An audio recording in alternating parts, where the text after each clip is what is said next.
Welcome to We Are Libertarians, a podcast that focuses on libertarianism for those under 30 years old. I am your co-host, Chris Spangle. Joining us is another co-host, Creighton Harrington. Hello. Hello. And also Chris Galt. Hey, Spangle. Hey, how's it going? And Galt is your real last name, and Spangle is my real last name. I know we're going to get that, so let's just clear that up from the very beginning. We Are Libertarians is a podcast that focuses on the libertarian movement for those under 30. And We Are Libertarians was a branding idea that I had about a year ago, and we set up a Facebook page and started promoting it to create a college libertarians group. And over the last year, as I've met people like Creighton and Chris Galt, I've realized that YAL and Students for Liberty do a great job of organizing college libertarians already. What's missing is a central location in Indiana for people under 30 to talk about the libertarian movement, and that's the point of this podcast. And so what we're going to do every Thursday is get together and talk about the libertarian movement. We're going to talk about current events from our point of view. We're going to talk about the political parties. We're going to talk about activism. We're going to talk about anything that relates to the libertarian movement for the millennial generation. And I've known Chris Galt for, a year now? Maybe longer? Yep. Okay. Very insightful. Thank you. And Galt was the campaign manager for Ed Coleman, and we worked together, and I taught him everything that I know. And that took about 5 minutes, and that's how we got to know each other through his activism at YAL and on the Ed Coleman campaign. And Creighton and I haven't really spent much time. I think last week when we did let's say a practice podcast, that was the first time that we really had a chance to sit down and talk in depth. And I am the Libertarian Party executive director in Indiana. And Galt is more of a campaign manager, and Creighton is more of the philosophical type. He's wearing a Mises tie today to the podcast. So this is actually our first episode that we're posting, but it's the second one we recorded. We made the mistake of using Audacity last week, and it crashed as soon as we hit the stop button. So it was a good practice podcast, but this is the first one that we'll officially post. I want to give you guys a chance to introduce yourselves a little bit further and talk about, your goals for the podcast. Chris? Yeah, everybody calls me Galt because that's a pretty common name in the libertarian movement, being John Galt. Everybody always asks me, who is Chris Galt? Who is Chris Galt? Right. Or it's too bad your name isn't John, or my name has a U in it, and so they're always like, too bad it has a U. But I am the executive director of the Young Americans for Liberty chapter at IUPUI. I helped start it with Matt Kappas. Been going for about a year now. Work with Creighton. My name's Creighton Harrington. I call Galt because there's like 300 Chris's in this. There's two in this room. There's two in this room, and there's plenty more in this movement. But I got started in all this back in. I went to DePaul University in Greencastle for my first 2 years of college, and kind of got started in this. Tried to start a chapter there of Young Americans for Liberty, and I switched to IUPUI, and now I'm in the Young Americans for Liberty chapter there. I am the Indiana State Chair of Young Americans for Liberty, which kind of makes me want to make sure that Young Americans for Liberty is nonpartisan. So despite the placement of this podcast on the web, we are nonpartisan. So any higher-ups listening to this, make sure you know I said that. But yeah, I got started in this a few years back, and kind of just I found what I truly, truly love talking about, fighting for, and I just immersed myself in the whole movement, the ideas, the history, the advancement of the ideas, and I hope to, out of this podcast, just bring some of my perspective to whatever we're talking about, and keep it a little bit higher brow, right? Well, maybe. Well, I'll do my best. I'm probably the one that will derail us the most, and I'm the oldest at 28. So you guys are both IUPUI students, and how old are you guys? 21. 22. Okay. Just a little bit of housekeeping before we move on. We're going to record this every Thursday or thereabouts about at 12:30. So if you have any questions or comments for us, or maybe I'm going to work on maybe a phone number through Skype so people can call in and we can actually take calls on the podcast in the future. And if you have any comments or questions, please go to wearelibertarians.com. and that will forward you to our Facebook page, and you can leave comments and questions there. There's also a Twitter and an email if you want to get in touch with us, and that is... we are libertarians at gmail.com, and we are libertarians is the handle for the Twitter, but it's the letter R, not ARE. Okay, I think there's a space limit there. Yes. Yeah.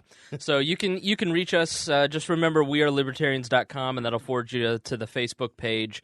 The actual audio will be posted on podcast.lpin.org, and download the RSS feed and the iTunes feed there, and you can also listen to it on the Facebook page. So please go to Facebook, share it, like it, let your friends know, spread the word. That's really how we're going to promote the podcast, is through Facebook and Twitter, and that's how it's going to spread. So thanks for listening. We appreciate it. So let's move on to non-housekeeping issues now that we made introductions.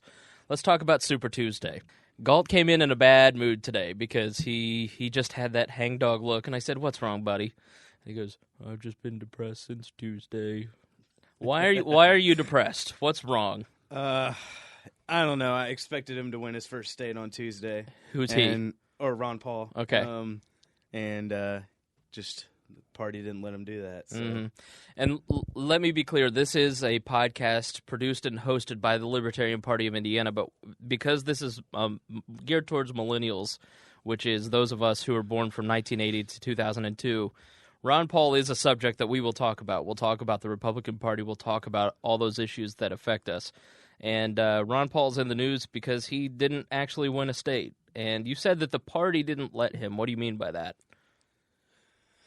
Well, they've run a fixed game since the beginning. They chose Romney the day he decided he was running. Santorum can't win. It's impossible. The numbers aren't there. He wasn't in Virginia. He's in Indiana. He won't be in many congressional districts in Illinois.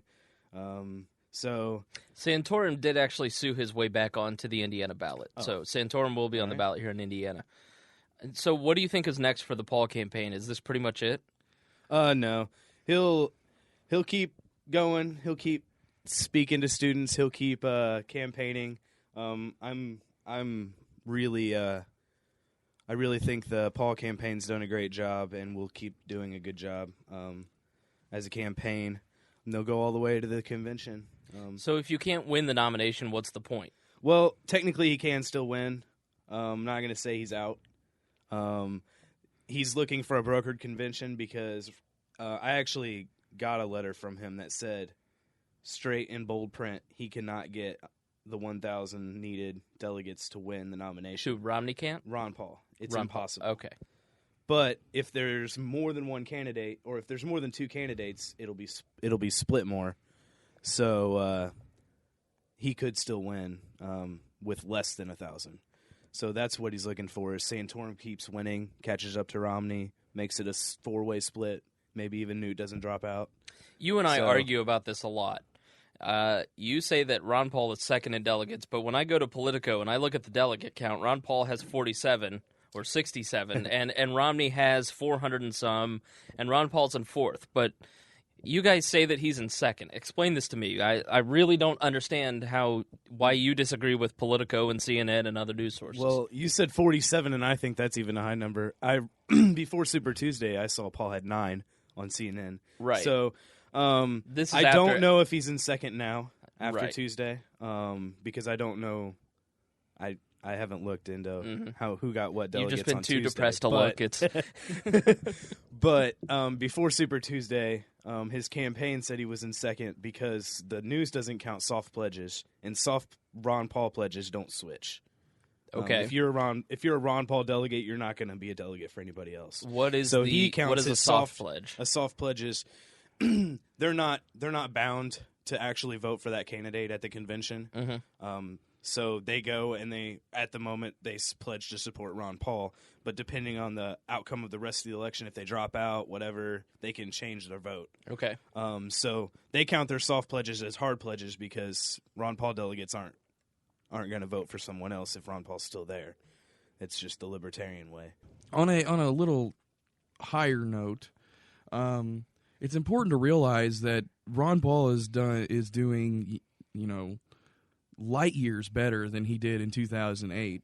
And I would argue, and I think a lot would agree with me, that his 2008 campaign was really like a spark that sort of ignited something that had been, sitting in the bellies of American people for a long time. And his 2008 campaign, which was really admirable for how disproportionate his chances were then, it really kick-started this whole, the Tea Party. You hear people talk about the Tea Party. Without a doubt, if it was not for Ron Paul's 2008 campaign, there would be no Tea Party.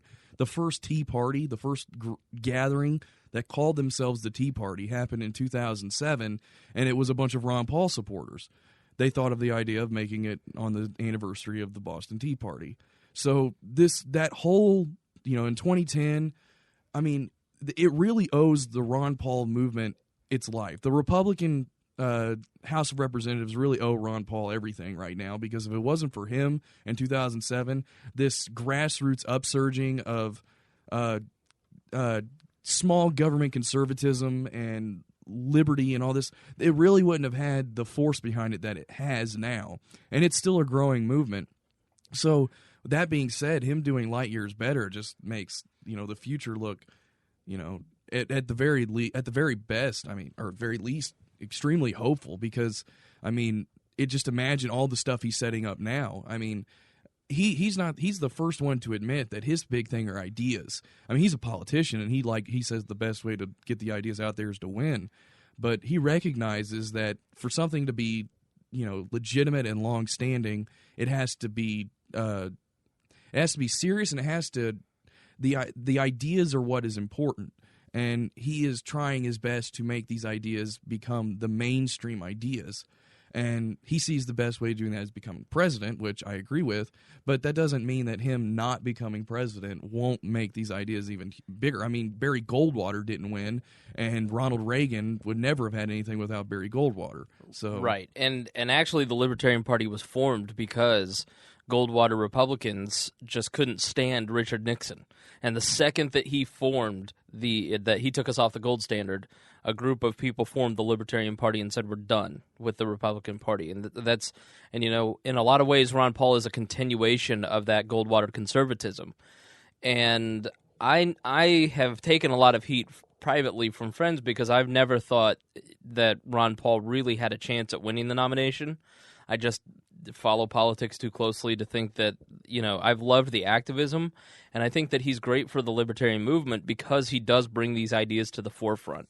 And, I'm a person who is in the Libertarian Party and became a libertarian, small L libertarian, because of Ron Paul.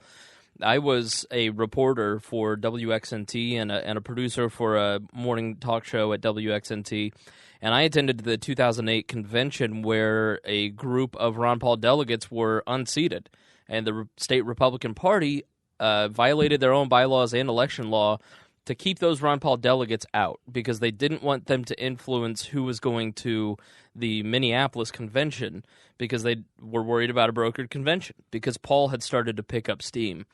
And I just remember when the first person that told me about this was an older woman who came up and was crying about it. And I was like, wow, that's really like a weird emotion at a political convention. You don't see that a lot of times.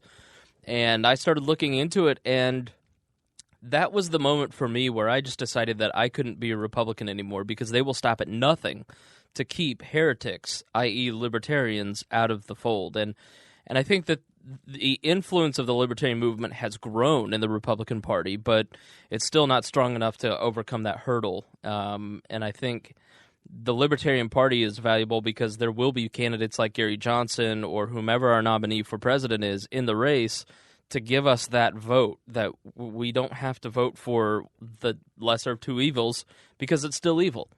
And that leads me to my next question to you both. We'll start with Galt. If Ron Paul is not the nominee, would you vote for Mitt Romney or Rick Santorum? I would not vote for Mitt Romney or Rick Santorum, no. I wouldn't vote for either of them. Me and you do have a disagreement on this, though. I would just be so loathing of any of the candidates that I'd vote for the worst of all evils, just so that the Republican Party would lose and they would realize that they can't put these center of the road. Are you idiots. admitting on tape that you would vote for Barack Obama? I'm not saying I will. I'm not saying I won't. Galt and I are ready to strangle you. Galt, what are your opinions on that? Well, you can make the Republican Party lose without voting for the Democratic Party. You can vote third party, and the Republicans will still lose. I've heard this a lot from college students, especially, and from a lot of Ron Paul supporters. And I've also heard I'm going to write Ron Paul's name in, which is literally a wasted vote. Like, Libertarian Party members are familiar with the term wasted vote because we get accused of that a lot.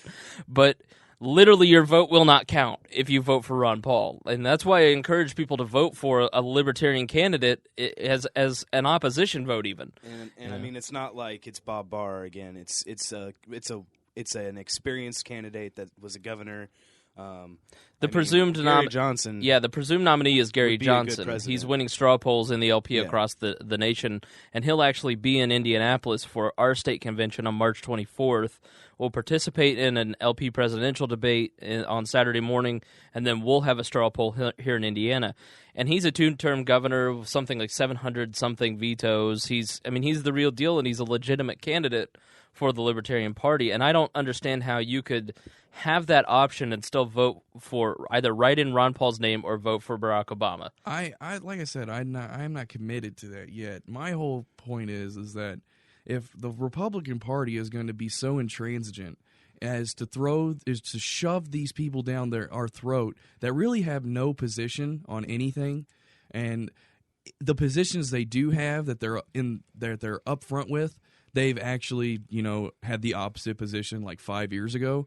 I mean, if they're going to throw these people down our throat because they're electable or they don't upset the status quo or whatever their reasons may be, they're friendly with the establishment or whatever. If that's going to be their game, then I think that the best thing that people in the liberty movement can do is do whatever they can to exceedingly demolish those people making those calls. And it could be that you vote libertarian and maybe there is a strong enough percentage of libertarians to say, wow, for the Republican establishment, say, wow, we can't in the future, neglect this portion of the Republican Party. If we want to beat Democrats, we have to cater to what they believe in. And majority of libertarians are extremely ideological. I'm not saying that that's off the table. I'm just saying my goal is at that point is not to vote for who I think should be, or not to vote for the president, because I know that my vote isn't going to go for the president. I mean, the guy who's going to win is going to be, you've got a growing Libertarian Party in places like California. The Libertarian Party is the only one who is adding new registrants in California. The other two parties are declining rapidly, and people are becoming independents, and they're looking for a third-party way.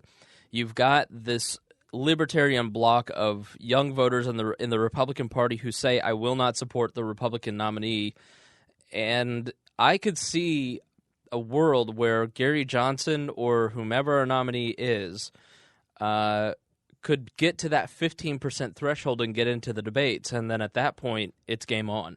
And I think that's really, for the libertarian movement, that's the next strategy, in my opinion. I mean, obviously, I work for the Libertarian Party, and I believe in our message significantly, but let's continue that on through November, and when you've got an opportunity to continue on and really, if you hit 15%, then a third party, someone like Ross Perot, can get into the debates. So, I mean, that's just throwing that out there. Yeah, I agree with most of that. I would say the Republican Party as a whole isn't always bad. I've worked for Republican campaigns before, worked for Republican consulting firms before, or interned, and I've seen good Republican candidates that are libertarian Republicans that can win and try to win. And so I don't think that as a whole they're bad. It's just the establishment and the leadership of the party itself that we are trying to change. That really controls the voting mechanisms. They control things like conventions. They control who gets on the ballot with slating. I mean, it's a pretty rough system. I mean, people leave the Republican or Democratic Party and they come over here and they're like, There's no litmus test. Well, like, as long as you're in the libertarian quadrant on the world's smallest political quiz, like, yeah, welcome. You know, it's an open democratic process. You know, guys like Jim Wallace are looking at it going, oh, man, maybe I should have run as a libertarian. You know, so this is a question that I've wanted to ask all week, because we're starting to hear more about this alliance between Romney and Ron Paul. And maybe Ron Paul would be his vice presidential candidate. And, you know, maybe Romney's looking at that as an opportunity to hold that block of young libertarian voters. If Ron Paul were Mitt Romney's running mate, would that change your mind about voting for Mitt Romney? Maybe. And the only reason I say that is because I feel like it'd be a George Washington with John Adams, or a Thomas Jefferson with Aaron Burr, where back when you were elected president, your main opponent became your vice president. So you were always arguing, and you were always had conflict. And it really just made, you know, the ideas or the difference in opinion, you know, kind of shaped the policies. Nowadays, it's just the vice president's kind of like, unless he's Dick Cheney, he's just there to smile and say gaffes on national TV. But I think if Ron Paul was able to hang around Mitt Romney long enough, I feel like Ron Paul, with the tenacity he has and the, you know, consistency and the intelligence, that, you know, some of that would seep through Mitt Romney's brain, and he might actually like have a. And that's presuming that the handlers let the vice president get anywhere near the president. Yeah, I think it would persuade a lot of Ron Paul people. I personally still probably wouldn't vote for Mitt Romney. Just because I think it was Hamilton that said the vice presidency is the least important position in all of government. They don't do anything unless somebody dies. So I would not probably vote for a Romney-Paul ticket. I would probably still vote for someone else. But would you? Do you think? I don't think he's actually. I think Ron Paul's too principled to actually run with Mitt Romney. Yeah, that's my next see it question. happening Do you either. see Paul accepting that that opportunity or lead weight, depending on how you view it? The only thing I can see Ron Paul accepting from Mitt Romney is maybe like a cabinet position with the economy, or because he's not, or something for his son in the future. I don't know. I mean, in my personal opinion is that if Ron Paul accepted the vice presidential nod for Mitt Romney, it would diminish my view of Ron Paul. I would really look at him differently. I would look at him a little like he's a little less principled, even though I'm a political person and I understand what Creighton's saying about, you know, the fact that maybe he'll have some influence. It still would make me look at Ron Paul a little bit differently. I mean, how many people do you think would take that view within the Ron Paul movement? I think plenty would, and that's kind of the view I take. Like I said, I'm not, you know, saying that that's what I'd vote for Mitt Romney. I see that as being like sort of the best possible thing that could come out of it. Personally, I don't see Ron Paul making that choice. I don't see him as becoming, you know, with Mitt Romney, because Mitt Romney, I mean, Ron Paul, I mean, anyone who actually knows Ron Paul, you know, throughout his, you know, has followed him and not just heard about him on the news. I mean, it's unbelievable. It's so crazy how principled this man is. I mean, he is so, like, I mean, one of the great stories that you always hear when we have these student get-togethers and they talk about Ron Paul is that, you know, things like the Congressional Medal of Freedom or something, I think it was. They were going to give it to Mother Teresa, and Ron Paul voted against it, and he got a lot of heat for it, and he said, well, the reason I vote against it is because, and then he entered in legislation after that and said, if we're going to give Mother Teresa this medal, and we believe Mother Teresa deserves this medal, then why don't us congressmen, the people, why don't we pay for it out of our pockets rather than using the taxpayers to pay for it? And he entered that bill in, and of course it didn't pass. Right. And it's like, things like that just aren't supposed to happen in Washington. There aren't supposed to be people so dedicated to a principle. I mean, it's really just unbelievable. And I don't see that man saying that because Mitt Romney kind of represents everything he's against. I mean, he's just he's a compromiser in the wrong way. He's a middle of the road guy. He's a big government guy. He's a rich guy. Well, And I say that very seriously. I think he is John Kerry 2.0, and I think that significantly will hurt him in the general election. When he just doesn't even think about it. He throws out, "I'll bet you $10,000. My wife has 2 Cadillacs." I swear he's going to lose against Obama. If he goes up against Obama, Obama will beat him. The fact is that these 4 Republicans can't beat each other. How do they expect to beat Barack Obama? I mean, it just.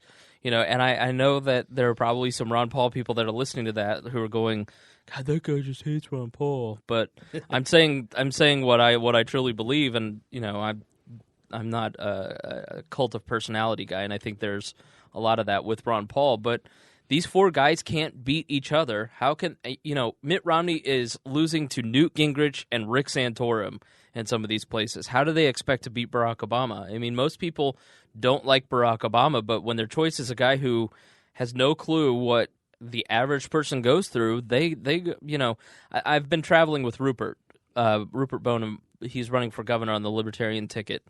And I have seen so many people over the last couple weeks come up to him and say, "I love that you're running because it's time that one of us is running."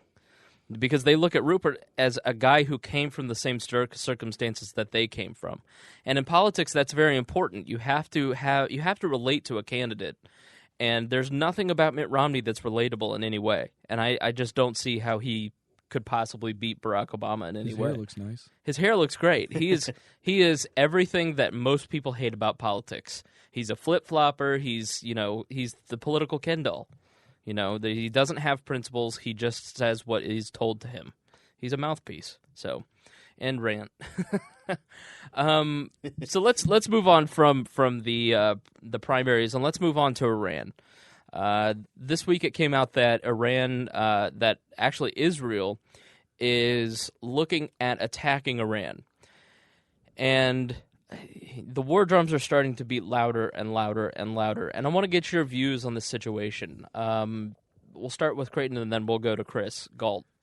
Well, essentially, I mean, I think libertarianism has this kind of this is kind of a murky area. I think Ron Paul is anti-foreign policy, or not anti-foreign. He's anti-interventionism. He's not anti-defense. And I think, that kind of gets put on top of the Libertarian Party or libertarian movement in general, because I know there's a lot of objectivists that are really hardcore war hawks. Mm-hmm. And that was the question that I was going to pose. You've got a situation where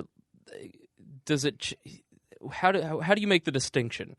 Because Israel is in many ways the litmus test for a libertarian's foreign policy. And you've got a country that is surrounded by people that don't like them, that have sworn to wipe them off the map. Now, Israel has a right to defend themselves. And they would argue that attacking Iran's nuclear capabilities is defending themselves, even though it's offense. I mean, so where do we as libertarians start drawing the line? Do we argue that once you launch a missile into another country's border, you become the aggressor? Or do we say, well, they have a right to defend themselves, even if it's a little bit proactive? I absolutely agree with the country's right to defend themselves. Now, what I would disagree with is that Israel is making all the calls themselves, and I would also disagree that Israel legitimately feels like Iran is going to attack them. I mean, on a base level, there really is no 100% evidence. I mean, not even I don't even think it's above 50% plausible evidence that Iran is actually building nuclear weapons, and that's what everybody's afraid of. But beyond that, Israel wants to defend itself, that's fine. But when they say now America is required to be involved, that's where I stop and say that's their country. Yes, they are our ally, but I mean, we can't be in every single country's, bag that we're going to step in and help them. I mean, it's just history has shown that, the greatest nations in the world in history die because of, overextension. And we're already we're on the verge of imploding because of debt. I mean, it's a matter of, if you take, I mean, I don't know, I'm kind of rambling, but if you take the logic of preventative war to its full extent, then what you have to concede that the United States has to be in every single country of every single nation, every single city, and they have to be there to prevent someone from having an anti-American idea. Mm-hmm. And if you concede that, you are really you're considering that the United States should rule the world. And I'm sure some people would be okay with that, but I mean, practically it would be the destruction of America. We could not recover from that. And the kicker is that you're probably just shooting yourself in the foot, because I think a lot of this action that we do to prevent terrorism or prevent anti-American hostilities is really creating them. I think if you could imagine, you go outside and a school got blown up by some other country because they had evidence that there was terrorists in that building and it ended up being a school. I mean, I think that everybody would probably say, all right, let's go get our AK-47s and start killing us some invaders, because I mean, you can't it's human nature. And if you're going to blow people up, they're going to try and blow you up back. And it's unfortunate, but I feel like we're just shooting ourselves in the foot, and we're not really recognizing that on a large scale, and we're just moving further down that road.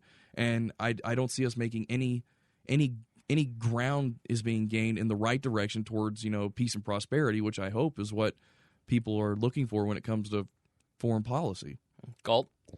Well, sadly, I think war with Iran is inevitable with our current administration and all the politicalness surrounding it. I turned on the news on Monday or Tuesday, and it's like the Fox News says all the Republican presidential candidates are bashing on Obama for not already attacking Iran and for not already going to war. Newt Gingrich is by far the most vocal, and like when he talks, he's like, "You should be terrified in your sleep, and you should be afraid of everything." Yeah. I mean, he's out of his mind. Yeah, he's so a nut. many times I hear the news say all the presidential candidates when they don't think about it.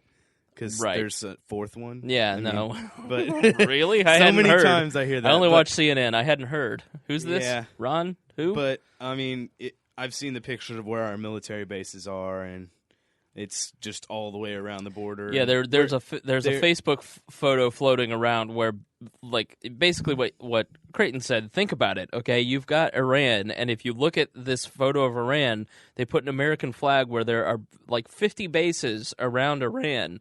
And then they said, imagine this. And then they put it, one in Bermuda, several on the Mexican border, several on the Canadian border, one right off of Hawaii. And, I guess we've sort of lost sight that, we wouldn't want that done to us. The golden rule is really the basis of all libertarian thought. I don't want you to do to me or do on my behalf to others what I wouldn't want done to myself.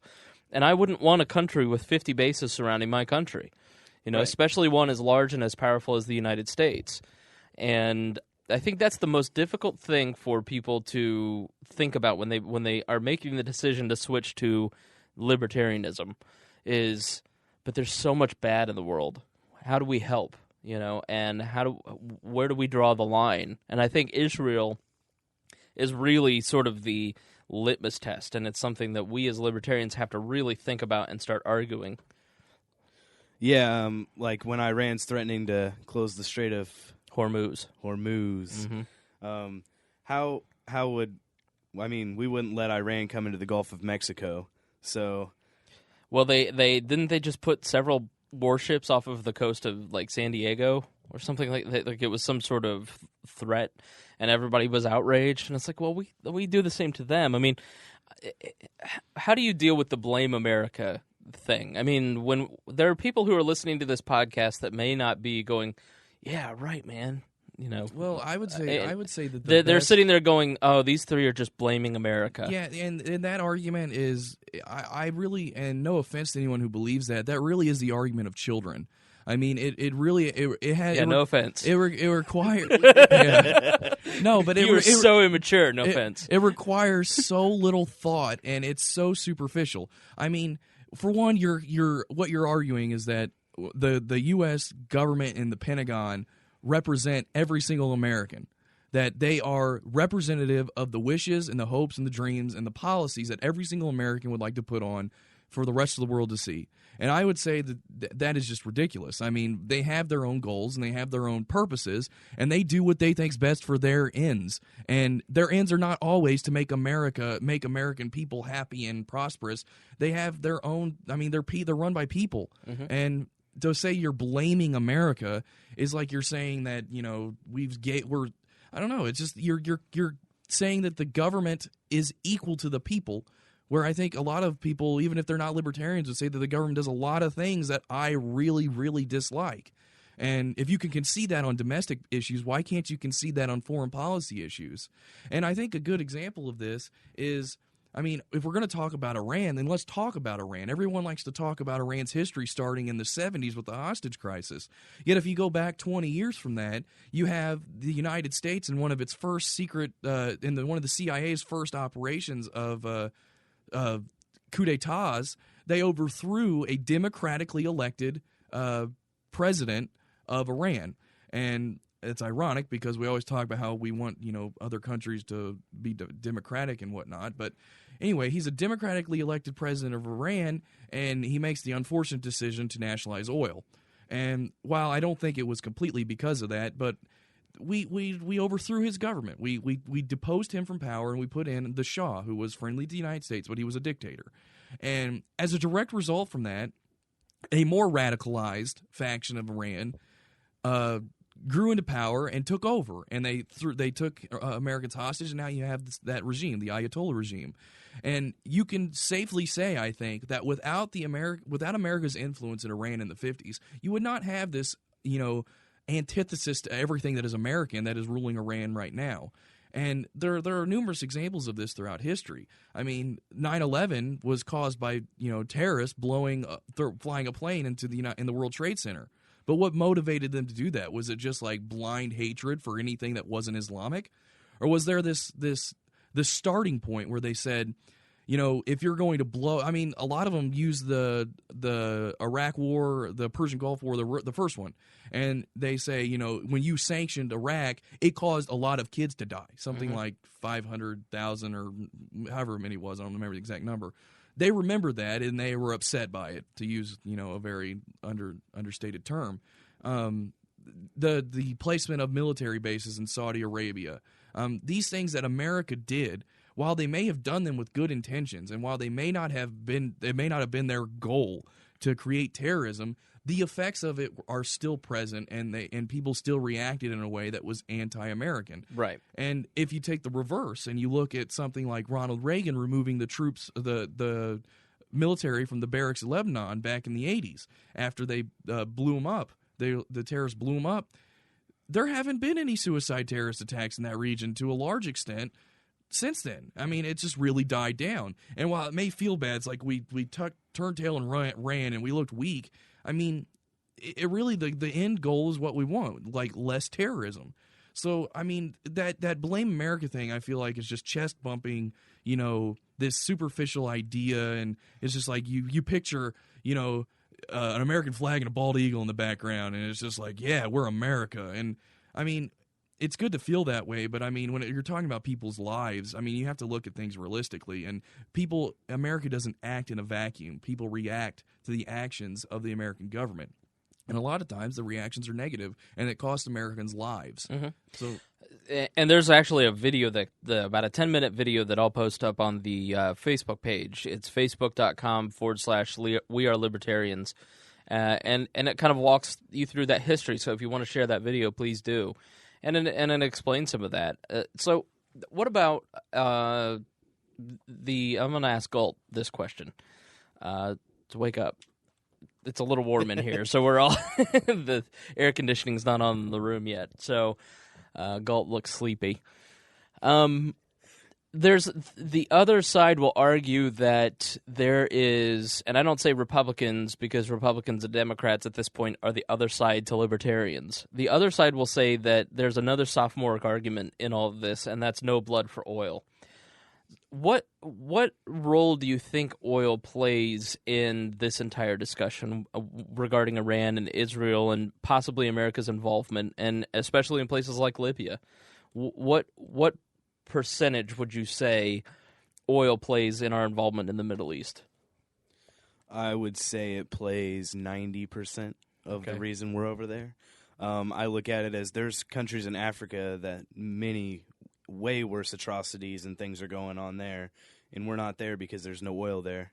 That's why we're always in a war in a country in the Middle East, because there's oil there. So I think it's the main reason that's why we're there. I would agree that it's a powerful, reason that we do a lot of stuff. I don't know if I'd agree 90%. I think it's more or less the whole concept of resources. I mean, the U.S. government wants to promote, getting resources in general. Oil is just the most obvious and the most prominent, but whether it be strategic location as a resource, oil as a resource, I mean, it's just imperialism, which we have kind of a new type of, I think. It's like satellite imperialism, where it's not like we actually control directly the governments of these areas, but to a large extent we kind of indirectly do. And I think in general, imperialism, one of the big things is like, expansion for the sake of resources. And I think it plays a huge part. I think that's the main part. Oil is just the most prominent resource, I think, that we're going after. If you agree or disagree with us, please let us know on our Facebook page. Go and make comments and post and tell us that we're idiots or that we're smart, and right on and keep it up. So, we want to answer some questions. Yeah, we want. If you have topic suggestions that we can talk about in the future, please let us know. One thing that you kids online are talking about, I saw something remarkable today on Fox 59's Facebook page. And it was a news story asking to stop requesting information on a certain story.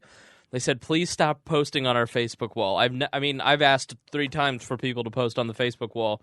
And Fox 59 is, the news. They're always begging for you to post on the Facebook wall. And then Fox 59 today is like, please stop posting about Kony 2012. Kony 2012.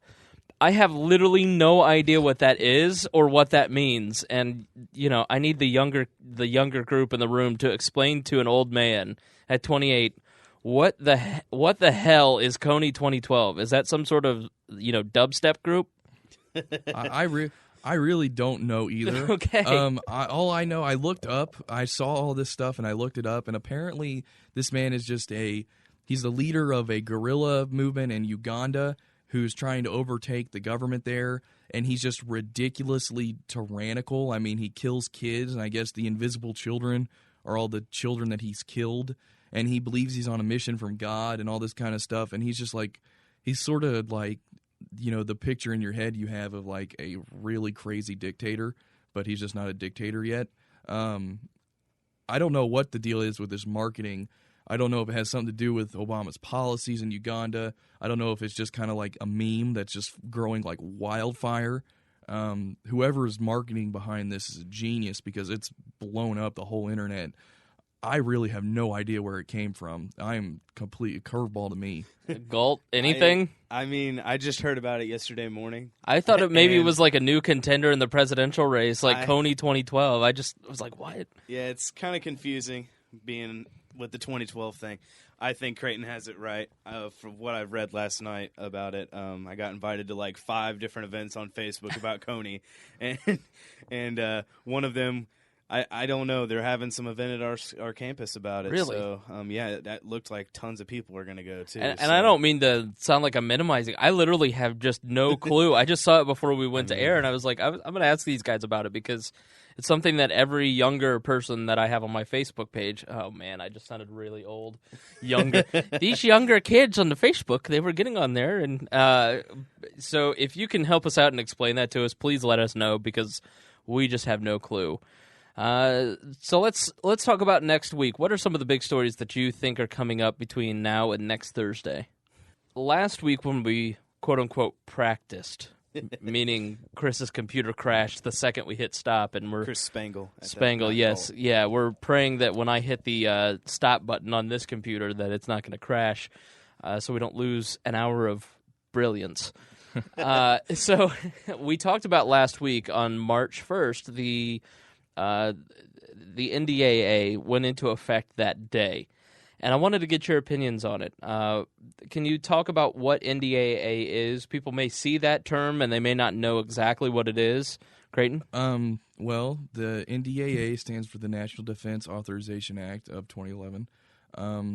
It is a bill. I mean, they passed a number of them, but this one in particular is bad because it included in it a provision to essentially create or to declare the entire world as the battlefield, quote, quote.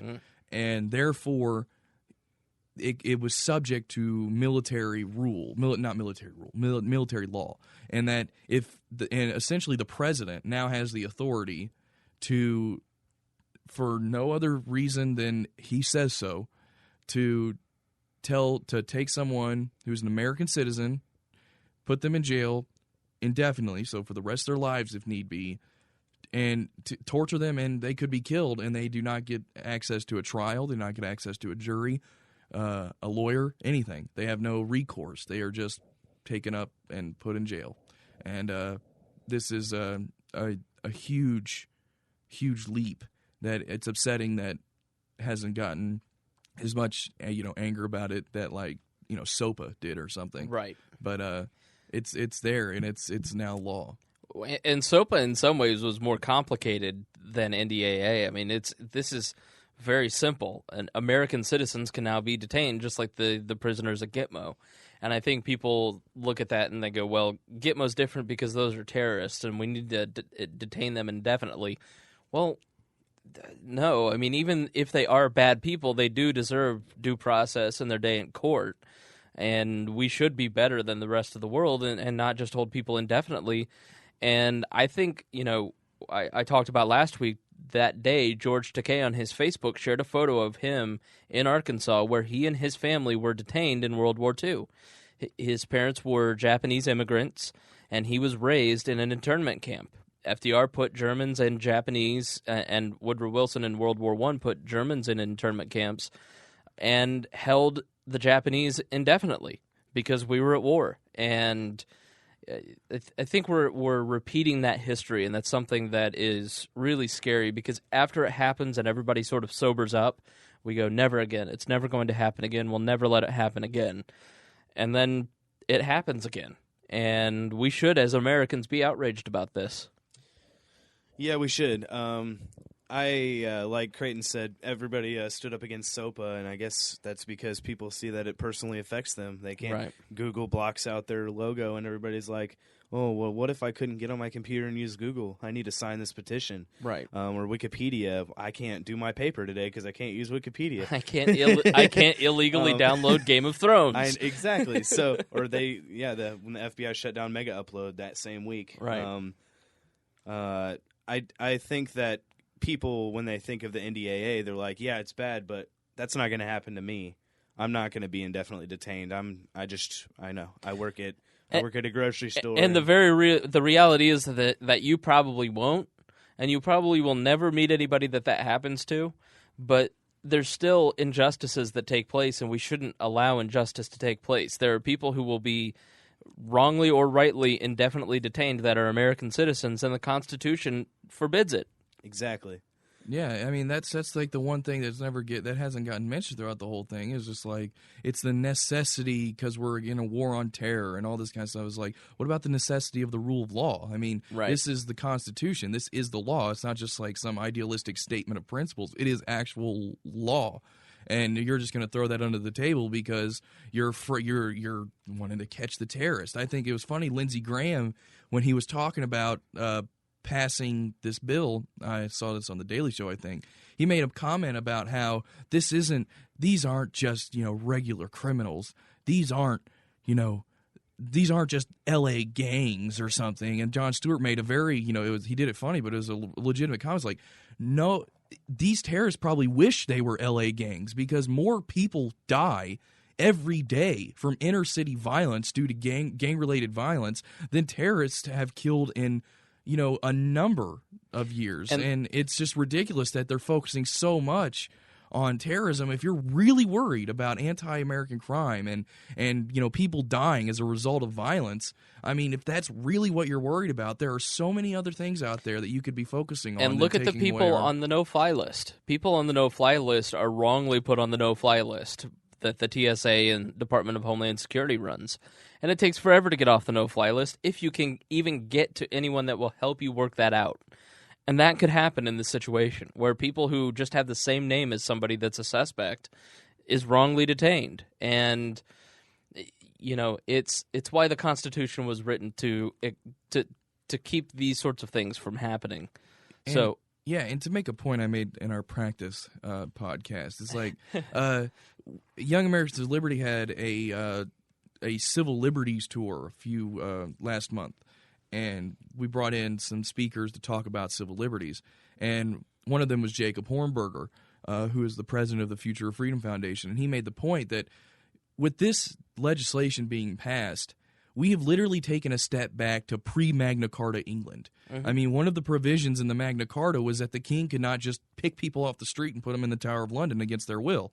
With this, we've essentially done the same thing. The president can pick anyone off the street for his own reasons and put you in Gitmo because he's the president. Mm-hmm. And Glenn Greenwald made a really good point as well. He asked, why are the ACLU, why are they always defending these terrible, neo-Nazis and KKK members about free speech issues? And they're always asked, why do you support these terrible people? I believe in free speech, but come on, these guys are just awful. And the response is always is that the government doesn't take away your rights by attacking popular people. Everyone, pretty much 99.9% of Americans really hate neo-Nazis, and they really hate the KKK, and they disagree with everything they say. So the government is pretty safe in saying that these people shouldn't have free speech. But once you've made that leap, once you've sacrificed that every individual should have free speech rights, you've made it so that no one can, logically, no one will have a free speech right. Right. And the same thing has happened here. Once you've said that American citizens who are just anti-American don't get the benefits of a trial and jury, once you've made that leap, you've made that leap for everybody, and that leap has been made. It has literally been made. And I don't think people truly understand the nature of government. The nature of government, because we've detached ourselves from the rule of law and have started the process of men ruling, the rule of men, it is now a mechanism, and we now are using case law to govern through the Supreme Court and through state courts. And the Supreme Court and state courts have taken these cases and they've started eroding things. We've blown past the Constitution. We're now eroding the Magna Carta, which gives us the laws that says, the castle doctrine is a great example of that. That your home is your castle. Property rights are extremely important. If you don't know a lot about property rights, it sounds really dorky. But study property rights, study privacy. These things are incredibly important, and our generation is going to have to fight for privacy, like the previous generations fought for equality through the court system. Because once they start building these mechanisms for people like the Westboro Baptist Church, no one wants to defend those people. No one wants to be the one that goes out and says, I support the group that pickets soldiers' funerals, or that holds up signs that says God hates fags. No one wants to support those people, but their speech is protected under the First Amendment, and it has to be so our speech can be protected. Otherwise, we're put on lists for having this podcast, and we're now eroding the Magna Carta. And if you don't know what that is, you need to look it up and understand the Magna Carta, because we're now starting to just drift from natural rights. We have just about 4 minutes left in the podcast, so and I wanted to say, you guys do a great job at IUPUI, and for our national listeners, that's IU, Purdue, University of Indianapolis, and it's really the biggest university now in downtown Indianapolis where we record the show. And the YL group and the group of college libertarians and the stew of the libertarian movement at IUPUI is very active. They do a really good job, and I had a position similar to Chris Galt when I was at IUPUI so long ago, like 8 years ago, and they just surpass everything that I ever thought about doing. And they had a great. How many people did you have at that event for the Civil Liberties Tour? Almost 200. Yeah, which is amazing, and it's incredibly hard to get 200 people out to a commuter campus to show up on a Tuesday night to talk about civil liberties, and I think half the Libertarian Party of Indiana was there too. And it was a really great event, and if people want to go back and listen to it, I would strongly recommend it. Where can they find the video or the audio of that event? We're going to post it on the We Are Libertarians Facebook page. Oh, look at you. You're already learning cross-promotion. See, I taught this kid everything he knows. And you can find that page at facebook.com/We Are Libertarians. And is there anything that you guys are doing over the next week or two or in the next month that you want to promote and talk about? So if people want to come out anywhere in Indiana for any college libertarian group, if you've got something going on, I know there's something with Tom Woods on April 21st. Up at Purdue, he's coming to speak, and we'll post that stuff to the We Are Libertarians Facebook page, so we can connect the libertarian movement for people under 30, so we all know what's going on, and we can share and swap information and help each other make our events successful. What are some things that are coming up in the libertarian movement in Indiana? Well, our chapter itself, our IPOI spring break is this next week, but the week after when we come back, all the students are going to come to campus, and there's going to be a giant wall of numbers. We're going to have the national debt 15 to 20 feet long. We're going to be talking to students about the debt, and it's something we didn't talk about in the podcast, but if anybody that's listening wants to come out and help us, feel free. We're going to be there all day, all week, Monday through Friday, talking to students about the debt. Okay. And then that thing you mentioned on April 21st is up at Purdue. It's It's put on by Purdue University's Young Americans for Liberty chapter and the Intercollegiate Studies Institute. It's going to have Tom Woods, and they're going to talk about the Fed and fiat money and inflation and economics of it and all that kind of stuff. And it's going to be an all-day thing. And anybody who doesn't know who Tom Woods is, go find out, because that dude is one of the coolest and smartest, figureheads in this whole liberty movement. And he's just awesome. So seeing him talk for a day is well worth the trip if you don't live close. Yeah, there are some other speakers there as well. There's some people from the Cato Institute. Yes. They're just not as cool. Tom Woods. Something else we didn't talk the about, man. Cato and Coke. Yeah, Cato and Coke. We'll talk about that next week. Yeah. So that sounds like a cop show from the 70s, Cato and Coke. So in the Libertarian Party, our state convention is a little over 2 weeks away. It's on March 23rd, 24th, and 25th. And we will have a free cocktail hour Friday the 23rd in Indianapolis. If you're familiar with the 465 Loop, there's a giant hotel with water slides. That's where the convention's going to be. And Friday night, starting at 6 o'clock, I think, is the cocktail hour. You can come and meet Gary Johnson. You can meet Rupert. You can meet Andy Horning. You can meet all the other presidential candidates and all of our other candidates. And you can meet probably Chris and Creighton. I think they're going to be there. And we can have a little meet and greet. And the next night, Saturday night at 9 p.m. is a Jordan Page concert. Have you guys ever seen Jordan Page live? I have not. I've only seen him on YouTube. I was an economic libertarian. I really didn't think a lot about civil liberties and the wars, and then I saw Jordan Page in concert, and he radicalized me. He's an inspirational guy. It's a free concert. It's at 9 p.m. on Saturday night. Please come out and join us. Through the day on Saturday is our state convention. We don't participate in the primary system. That's closed party business. So if you want to vote for our candidates, you show up to the business meeting on Saturday, and that's how we select or elect our candidates for office. The business meeting's free. If you want to go to things like the presidential debate, there is a cost for that because we do have to pay for the space. We have to pay for the meals. We have to, so we do have college student pricing at $60. So you can come and meet the Libertarian Party of Indiana, most of the active people. You can participate in our version of the primary and hear a lot of great speeches from a lot of great people. And you can find more about that at lpin.org. So it should be a really fun evening. So I want to... yes, I have sir. one more event. Okay. Not to counteract the Libertarian Party State Convention. How dare you? But the same weekend, Saturday and Sunday, is the Youth Leadership School we're hosting at IUPUI. If you've not heard of the Youth Leadership School, it's run by the Leadership Institute, which is a conservative training system or training organization. but they're friendly to us. But they're if you can get past some of the crazy stuff they say, the training is legit.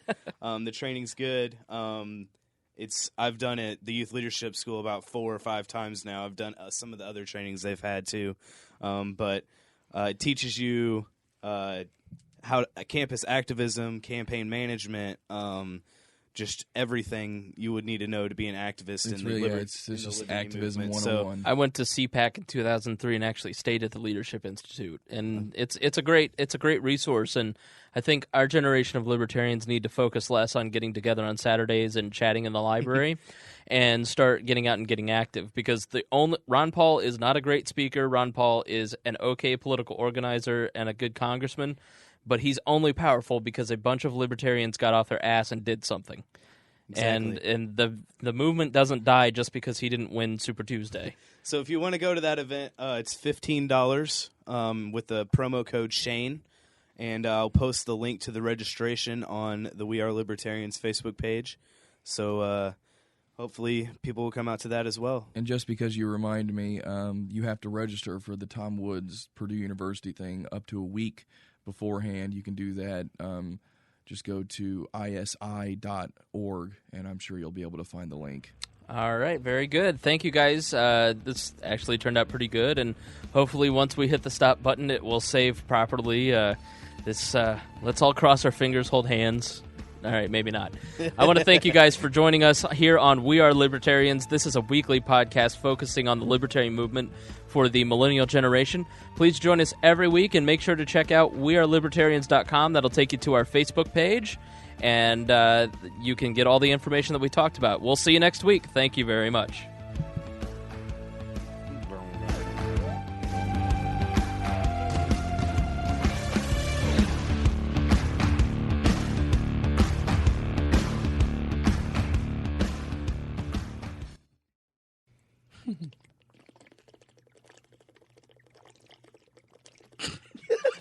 What the heck? Oh my God. Ziggy zaggy, oi, oi, oi. That was amazing. Where? I'm really thirsty. I just wanted some water. Still. Oh, God. I haven't had water in 43 years. Oh. This podcast is produced by What is a Hoosier Productions.